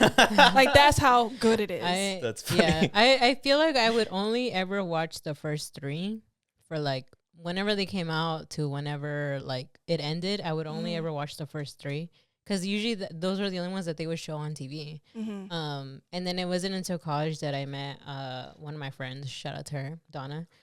She's a big Harry Potter fan, and she basically had all the DVDs. And I was like, you know what? I've been wanting to watch it. Can I come over to your house and watch them? And she was like, yeah, we had a whole marathon. We watched the whole entire thing. And that was the first time. And literally, I forgot which one it is. Just tell me, I'll tell you. But Robert Pattinson is in it. 4. Yeah. It's the but tournament. Yeah, but I remember watching that one and I was like, wow. I was like, I did not know that this happens in this movie. It's That's so crazy. good. It's like It's That's so funny. good. Yeah. It's sad though. Like they were putting is, Harry yeah. through it. Also, I saw a piece on TikTok about like Harry Potter and stuff, and I'm like, this is so true because like they're like, if I went to school with Harry Potter, I would not like him, and I'm like, I agree because like, why are you always in something? You got something to do every year. I'm just trying to go here and learn, and you was over here like trying to fight trolls. And he was shit. talking to snakes. Yeah, talking to snakes. I was like, this kid is weird. Why are we on his so hard? Because he's a man. Yeah, no, but Harry had it hard from the jump. Damn. From the jump. And it still got worse and worse. Every movie got worse and worse with like what his His I'm life like, was- damn, can he get a break? Can Harry get a break? No, But yeah. No. men should not get breaks. They We're on the same page. It's okay. I don't actually. To be a man in this world, dude. To be a man. You guys don't know what it's like. Bro, What do you guys got to go through? What is the hardest thing a man goes through? I know. Heartbreak. No, I'm just kidding. I'm just Heartbreak fucking is around. heartbreak is fun. Fun. It's For 'cause women, they it is. They don't know. They It's- don't know it how, is. It's because they're weak. They don't know how to handle. They don't know how to heartbreak. handle it. They can't go about their day. When Do you I guys- sob right now, guys. Wait, do you handle heartbreak in the? That's a good question to ask Okay, for a let me hear man. it. Let me hear it. Okay, because I know for women, like when we go through heartbreak, we know how to like not all the time, but like we usually try to cry it out, experience our emotions. We're actually very aware of what's happening, and it's easier for us to like really grow from the situation. I think for men, it takes them a little bit longer. Like you guys will escape in other ways, and then finally 2 months later, because like in the beginning it seems like you're just all cool, happy, la la la la, and then like 2 months hit, and you're like, wait. Kind of miss my girl. That's so like fair. I want to Yeah. know, is that true? Is that honest? Is that how it goes? I think it goes on age. I think for younger dudes, it definitely is like that. In my own experience, I've always been a sensitive dude, so I'm You're a the one. Scorpio? Yeah. Yeah. I've always been the one who I actually do like I cry and let it all out as soon as it happens, and then as more time passes on, I feel better. But when I was younger, it was more like you said, where I think I try to ignore it, and then the longer time goes, I'm like, fuck, this shit sucks actually. But as I gotten older, I think it just comes with age. It's just been like I experienced the heartbreak and let it all out, because if I don't, I think it will bottle up and it'll destroy me. And I think I've seen that with friends. I think I see a lot of men generally do try to distract themselves from heartbreak. Yeah. And that could be in a lot of ways. It could mean in like being with other women. It could be in drinking. It can be in like, I don't know, doing a new weird niche like hobby. And I'll be like, come on, bro. Like, just cry it out. You don't need, what the fuck are you doing at archery class? Yeah. And then sometimes people are just not like, they don't see men like cry, So For they sure. might just be like, I don't even know if that's allowed here. It was shocking for me to see my dad cry for the first time in my life. Yeah, I haven't seen my dad cry. It breaks my heart when I see my dad cry. I don't think I've ever seen my dad cry. Ever. I don't, damn, really? Yeah, no. Wow. Respect. I'm just No, kidding. not actually. No. I I'm just think kidding, I'm men just are kidding. just very interesting. I think I've gotten older and I've realized just how much I expect very minimum from men. And then now I'm like getting more aware of that. And I'm like, oh, wait, no, you need to expect more from these people. So For sure. yeah, I hold them to a different standard now. But No, for growing sure. up, it was very like, oh, like I can't expect a man for my emotional needs or anything like that. It was always just like, oh, that's what that is. This is what they're here for. Yeah. They're not here to be emotionally comforting or safe or anything like that. And that's not true.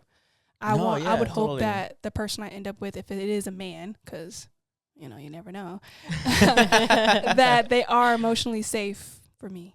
Yeah. 100%. Yeah. No, yeah. Because I've never experienced that with a man, ever. Really? Ever. With all my friends, like all my girlfriends and stuff like that, I can talk to them about anything freely and openly. And I just always thought that was just how it was supposed to go.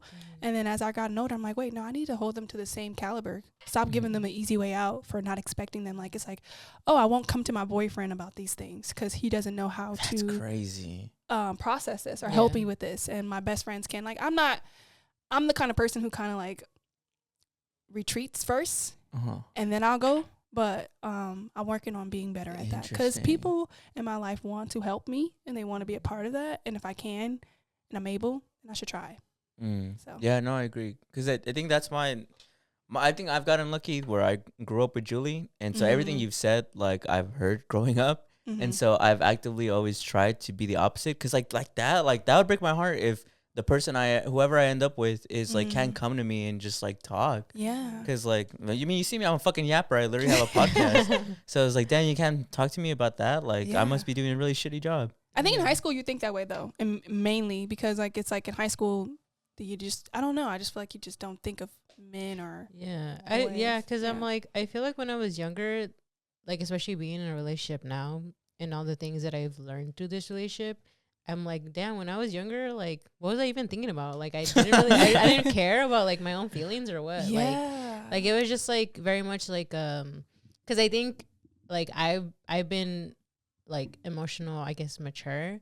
But I think being in this relationship, I've realized that there's still a lot that I still struggle with my own emotions, where like sometimes if I'm mad, I don't even want to talk about them. Like I don't want to go to my boyfriend and like tell him about these things, but he's always like, but usually when you bottle that up, you just get mad about other stuff, and like it just becomes confusing. Yeah. It ends up showing up. And so he's always been like, just talk to me, like, or just tell me, like, if you don't feel like, if I'm overstimulating you or anything, just tell me, like, I won't take it bad. But I think to me it was always like, no, but I think me saying that is like me being like already being, I guess, mean. But he's like, no, that's literally just you being honest about your emotions, that you're like, that I'm overstimulating you, and that's fine. Like, I'll let you have your space, like, that's fine.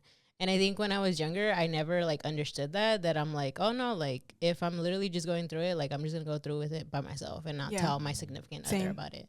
And I think that's why I've kind of like still have that in this current relationship. But I've learned that no, it's okay to like tell him exactly how you're feeling, because literally like he'll either help you or like in any way, like he's gonna be there to help you like understand what your emotion is.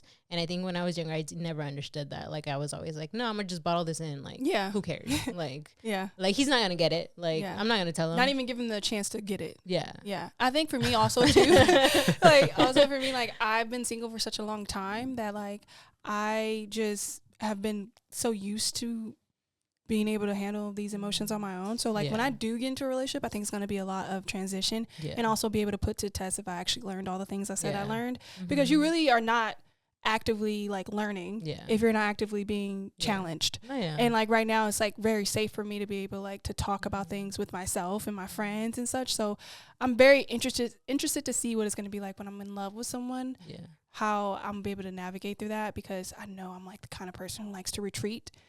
And I like to figure it out first before I come to someone. And then also, I never like to talk when I'm angry. Like when I'm angry, which it takes a lot for me to get angry, but when I do get angry, I just shut down. Like I just automatically like, oh, you're just, and I think it comes from childhood, because like I didn't have a safe space ever in my childhood to express that. Like it was always like my only, like I grew up with all boys. And I literally would have to go into like the bathroom of my apartment or like my house or whatever to like actually experience something or like feel something.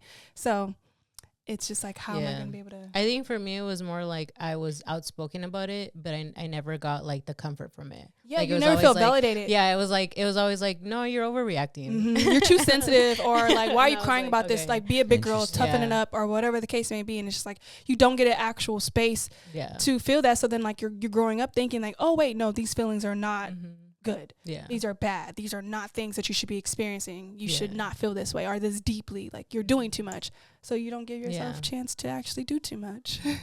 But I think like going a little bit back of what you said, like even before my relationship, I remember saying that like I was going through this healing journey, because before this I was in a very long-term relationship that also wasn't good for me, and I went through this healing journey. Like I was single for a while, and I feel like getting into a relationship isn't like it interrupting that healing journey. It's actually a lot more beneficial, because again, like how you said, like it helps to understand what wounds you still haven't fully healed. Because sometimes you don't know those things until you get into a relationship, which is like how I said, like for me, right? Like I thought I was like fine with my emotions. I thought like I was this super expressive person who can like talk about my emotions, but I didn't realize until I got a relationship that I actually don't. I'm not that open about my relationships. I still hold them in. I still, like, when I'm angry, I still don't talk to anybody. Like, and I realized that in a relationship, like, I was like, oh, okay, like, this is something that I didn't realize. And it wasn't until I got into a relationship that I fully realized it. But I think it is very helpful to have a partner who's willing to work with you, like, through those things. And I feel like you'll find somebody that way. And I think also, these times help you to also discover what you like and what you don't like, what you're going to tolerate and what you're not going to tolerate. Because we're adults now. Like, we shouldn't be like, if the guy isn't emotionally mature, or like if he isn't going to listen to you, like you shouldn't be dealing with somebody like that. You are going to find somebody who is willing to listen, who is willing to comfort you and like ask you like what's wrong, what's going on, and how can I help you. Like you'll find somebody who will actually ask those questions. Yeah. And you have to give yourself time too, Yeah. because sometimes you'll think you're supposed to already know how to be able to navigate through that. Like when it comes to a time where it's like a person who's not emotionally available and they're not ready for you or whatever the case may be. And you're just like, oh, you know, I should know how to handle this. I should have done better. And so like you shame yourself the whole time when you are like healing and growing from that. So it's just like, no, you actually have to experience that in order to know that that's something I never will do again. Like with I've only been in one relationship, I guess. And from that experience, I've learned so much about love and life and like what I want, what I don't want. And I spent a lot of my healing journey being so angry with myself and so shameful and like shaming myself for how I just didn't show up for myself, or I didn't walk away when I should have walked away, or whatever the case may be. But you don't know until you know. Yeah. And then you can't give yourself, even if you do know, when you know, you're not ready to. Yeah. And that's okay. Because then, like, you'll know now, like, I know this version of me now will not let somebody talk to me crazy or treat me some kind of way. Like, I know now, truthfully, and I trust myself now. I didn't trust myself before, so. Yeah. What about you? What is your relationship? No, I've literally, like, I'm enjoying this so much. Yeah, I'm enjoying this so much. Like, I was always be like, you only know what you know. We're just over here like this. Remember this? No, not at all, dude. Not at all. Like, I'm. This is my experience of like what it's like to have been blessed to have a sister. Because like Julie will yap, and I'll be like, damn, this is something I would not hear from hanging out with my boys, you know? Yeah. And I think there's a lot of value in hearing this, and it's also, I think, paved the way of why I've had more friendships with women. Because I'm like, damn, like there's so much value in just hearing you guys speak. You know, like I don't have to do it myself. Yeah. I feel like I was honestly tuned out, like tuned in, and not even like I was like, wow, I'm just watching you guys just go. Yeah. But what about me? Like, it's very interesting because it's like I wonder how men process these things, like these emotions, and like how they navigate through it, because their perspectives are a lot different from ours. Because we are taught to be givers, men are taught to be takers. So like I'm just like wondering how you guys experience this on an emotional level.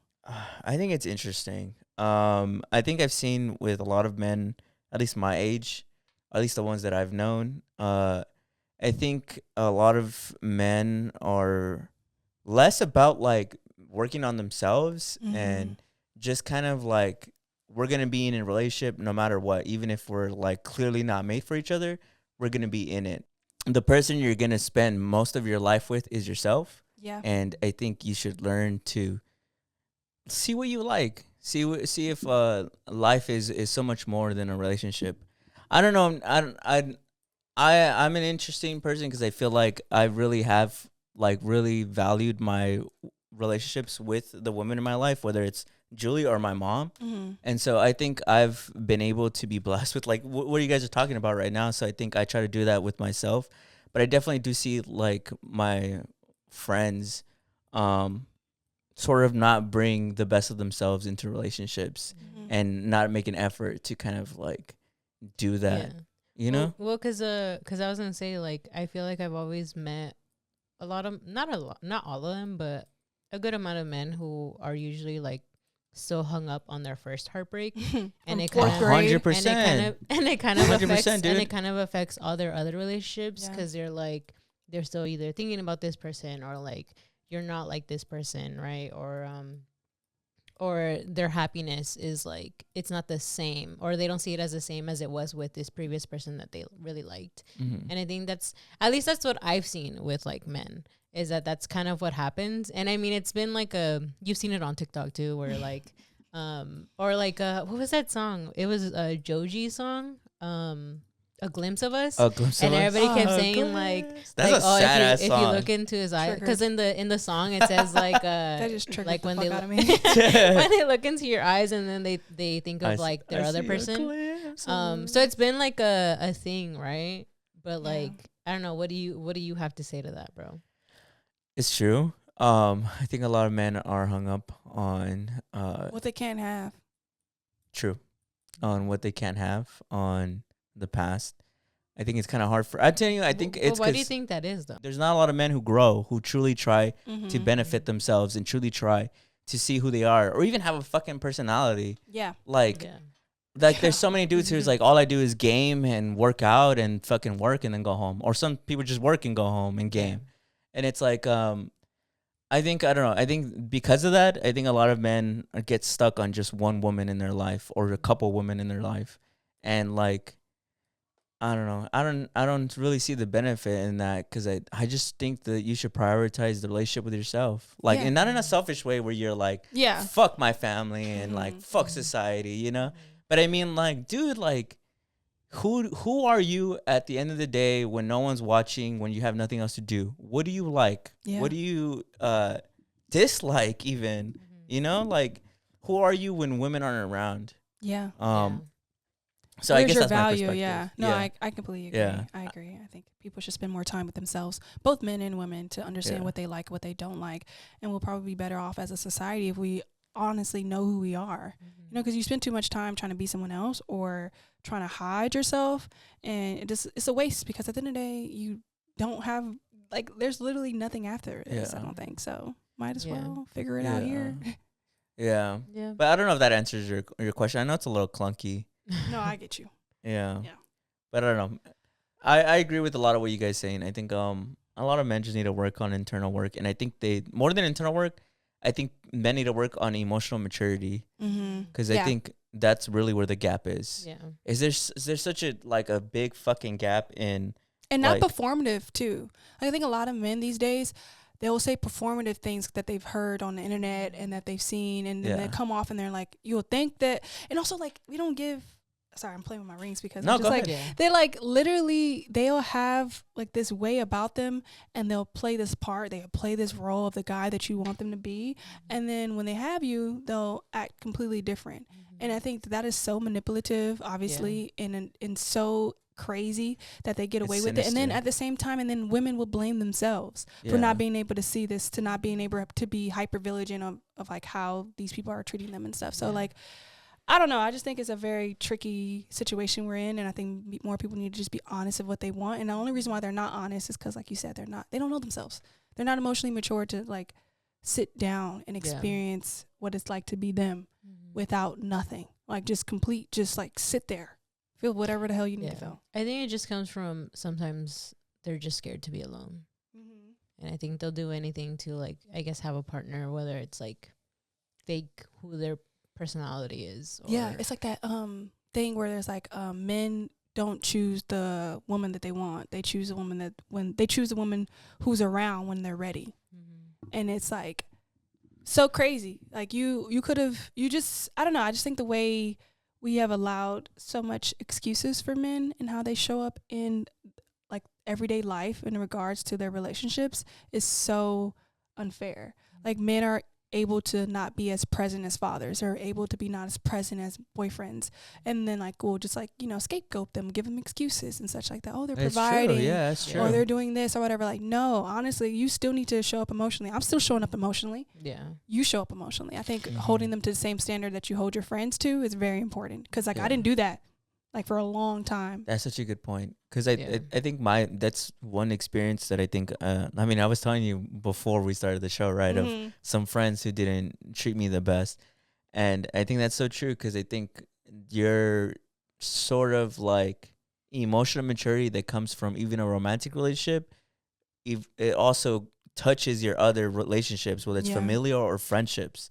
And I think that's like my biggest gripe of when growing up, like meeting dudes who I've tried to be friends with, and it's like, damn, you're a terrible fucking friend, dude. Like I you've heard me say this. I can't imagine what it'd be like to be your girlfriend, because you're a fucking terrible fucking friend. Yeah, no, it is crazy. I also don't like having, like, I don't have many guy friends, I guess, because I just genuinely believe that there's always some kind of, you know, something there. Motive? Yeah, sometimes, because like I'm like, at first you were, You think guys and girls can't be friends? The silence is deafening. I think there definitely can be. There's circumstances, yes, obviously, but I think no, it's hard. If a man is emotionally mature, yes, yeah, like because you could definitely be attracted to somebody and still just be friends with them. But I think for men, it's very hard, because like if you ever give them a chance, they're going. I know for a fact they're going. So I don't know. It's very hard to say as genuinely. someone with a lot of women friends. But you're emotionally mature. Yeah. So I think that's what I was gonna say. That has a lot to do with it. Like if you're emotionally mature, then you can definitely be like, okay, I respect you as an individual. Yeah. You know? I think a lot of times men don't really do that as often, like with their girlfriends. Well, it's like you I know? said, right? I think a lot of men are stuck in this mindset of like, I'm only gonna get a few chances to ever end up with somebody, so therefore I'm like not. I'm gonna hold on to everybody that I do like does agree to be in this relationship with me, or that. Or it's like, or if I have a woman friend, maybe they'll take pity on me and they'll love me. Yeah. And I don't know. I hate that for a lot of my fellow men out there, because I think it's like I don't know. It's such a shitty way to exist. Yeah. Right? It's just a shitty way to exist. Why? Like, there's so much value in seeing people as just friends, and there's so much value in like having a woman's perspective, a male's perspective. Yeah. Like, I think I've learned some from the guys I've had in my life too, as well. Like the guy friends, the guy friends I've had in my life, I've definitely learned from them, and I do think that's a great experience to have. But I think, I don't know, it just has to be somebody emotionally mature, someone who's likely just not attractive to me or attracted to me or whatever. Maybe, I don't know. I think it's just it's I heard very people say tricky. I've heard that people say that too. It's like men are only friends with women that they are don't attracted to. that they don't find attractive. I think there's men who are friends with people who they are attracted to. For sure. Yeah. But that's what people say. That's what I've heard a lot of rhetoric of, like, men are only friends with women that they're not. Or genuinely that- friends. Yeah, Yeah. that they don't think are attractive. Yeah. Yeah. Which I just don't agree. Do you think that's fucked up? Well, yeah, I Right. think it's like a little misogynistic in a sense. But I mean, like, Well, cause one part I just feel like at the end of it, like, sure, they're of the opposite sex, but it's also like they're just a person, like they're Yeah. a human. Like, I don't see them as, like, I guess, this opposite sex.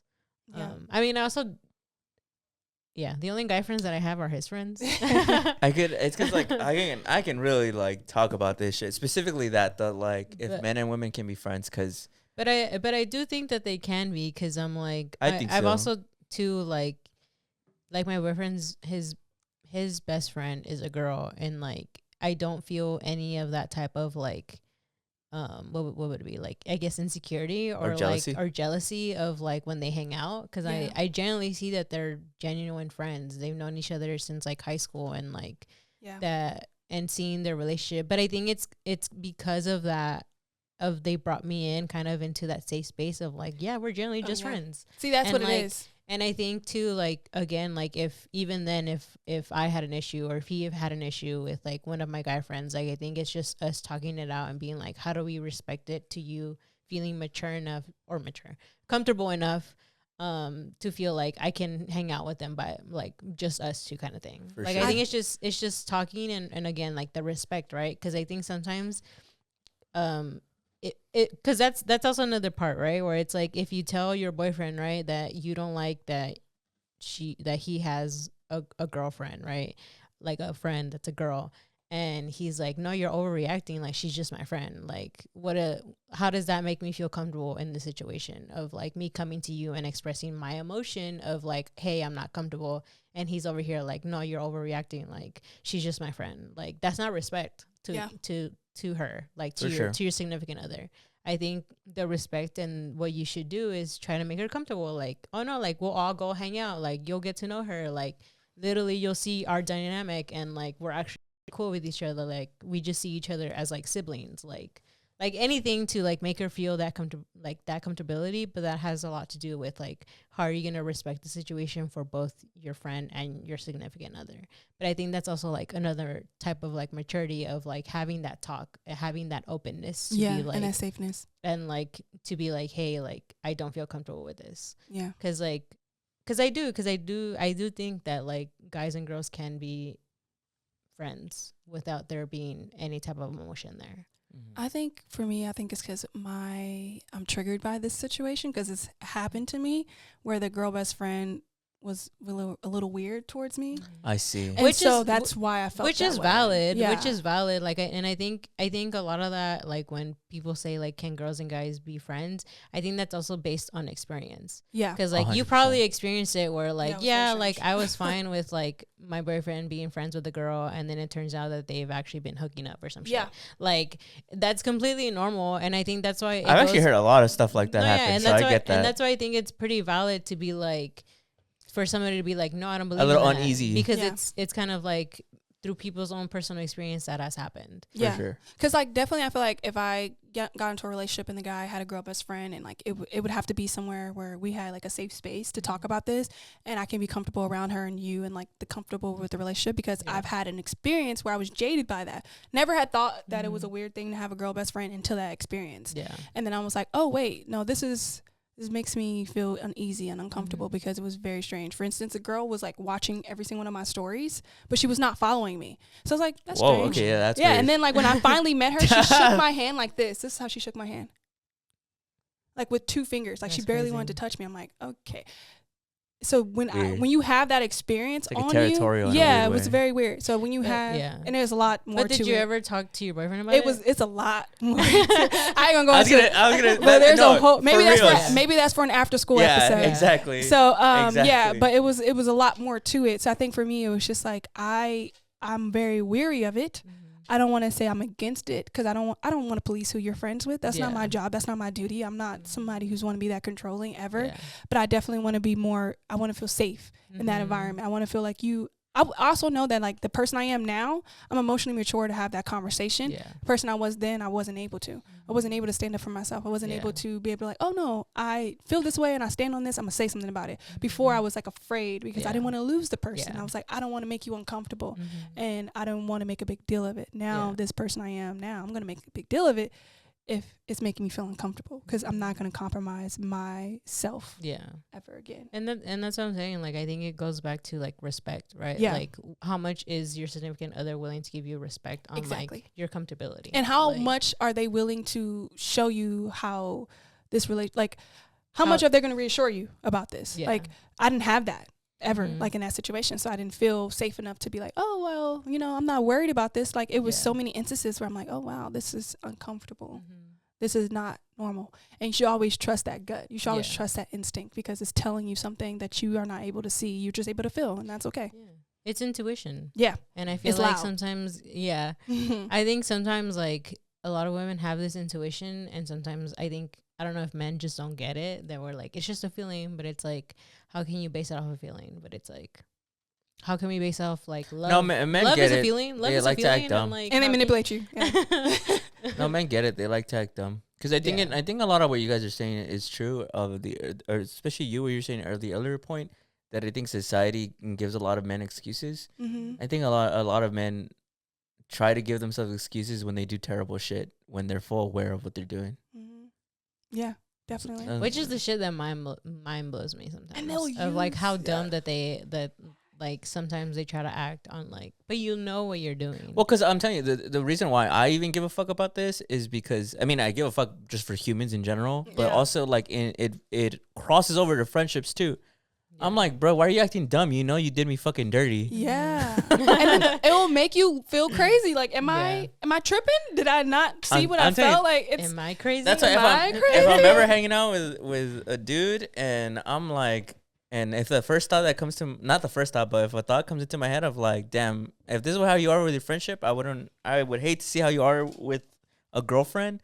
I probably just won't be friends with them. Yeah, I want people in my life to be a reflection of who I am.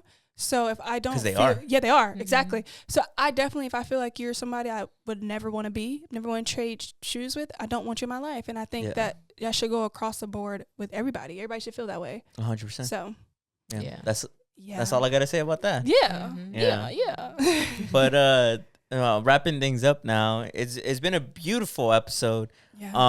Brandon usually does the shout out to the Patreons. I have them. Oh, let's Yay. go. You know, Look at us. we talking about relationships. I want to talk about love and how much we love our patrons. Yeah. So I just wanted to give them a shout out today. As always, shout out to Joel, Yula Quintero, Steven Carvajal, and Diana Laura. Thank you so much for your patron.